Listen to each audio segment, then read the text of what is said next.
I'm Josh. She is my service PTSD dog. I was in the Marines, and I have a lot of anxiety and depression, and I have telling tale signs like biting my nails, one of my anxiety things that it really done. So if she sees me go for my nails or gets anxious, whatever, she'll come up and nudge me. She will make sure people are kind of like staying away from me, especially in lines like Karen was saying, that I just don't like having people right behind me because it gets me anxious, so I'll have her behind me. And she just keeps me in a very calm state. And she's an amazing asset. Any questions? How long have you had it? I've had her actually since she was 8 weeks old. I actually came to Karen because I wanted to get a regular train, and Karen asked me questions. Hey, you're a veteran, yes. Do you have PTSD? Yes, ma'am, I do. Well, have you ever thought about this? I was like, no, I never thought, but I would really like that because, when you get a dog, my wife's like, let's get a dog, but I want to get her trained. So I'm like, okay, yes, ma'am. And then that's all happened. And once I told her about PTSD, she asked me about my symptoms, about anxiety, depression, and all this other things. Like, I think you would benefit from having her being a service dog. And so we got into touch with American Humane, just like the lady before me, and they've been amazing. We got hers approved. I got approved on that, and she went through the training. And she's just been going step by step and being a really big help to everything that I've done. It's been a very smooth process. Yes, ma'am. I don't have a question, but simplify.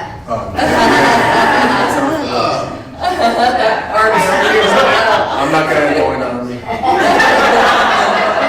how long have you had her, and I guess what are some of the differences in your, care, or I guess if that's the word, I don't know if I'm using the right word, but in terms of how you related to your symptoms related to Yes, your ma'am. PTSD, right? Yes, ma'am. With her and then before. Well, I've had her, she is right now 3.5 years old. I've had her since she was 8 weeks old. And she's been with me the whole time. Like I said, I didn't expect her to be a service dog, but it's a blessing that she is. And before, I was just very anxious. Kind of my family, I have a wife and 2 kids that are 11 and now 8. But they were kind of like my buffer, but they didn't really understand because they've never been in service. And so if you have people bumping up against you or not being polite or saying excuse me or, feeling entitled to be in your space, then if you have anxiety, you kind of like either fight or flight. Now, I'm sorry, I'm a Marine, I don't flight. So I was like, this really helps. So then once I got her and I put her behind me, I feel a sense of calmness. Like it's like a degrees. Like I'm at 95 degrees every day. But when I'm with her, I'm kind of like calmed down, cool. I know she has my back. If I go to ATM or anything that doesn't have my back, I put her in the on guard. And as soon as she stands up, I know, hey, someone's behind me that isn't supposed to be there. Now, when I have kids running around, it's kind of hard, but she knows the difference because I've had her trained like that. So she knows if there's something, and there's a difference between a playful get up because I'm going to play, or I have to, hey, let's go, I got to take care of you. And she knows. They're very, very, very intelligent. She knows me better than I know myself, honestly. No, bless you. They mentioned American Humane. We work with American Humane Pups for Patriots. And when our military members go through their process, they have to go through a background, they have to go through a mental health, they have a lot of hoops that they have to jump through. They're a great organization. So when somebody comes in here and they're funded by American Humane, they have been put through the ringer.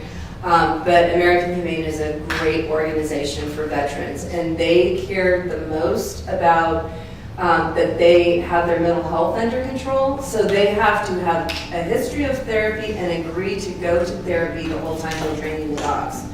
So, and that is really a plus because that process itself helps the dog because the veteran is getting the mental health. So it's a really nice little circle that they do. We have other nonprofits that we work with too, but they're the best in the sense that they don't want the veteran to pay for anything.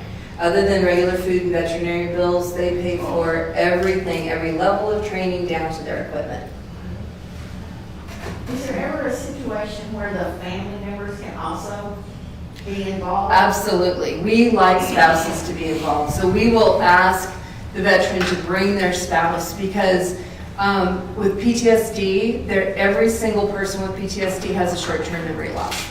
So that means we've got 2 people who are paying attention to how to do the training, that they can go home and collaborate. And of course, the spouse has to keep up the rules.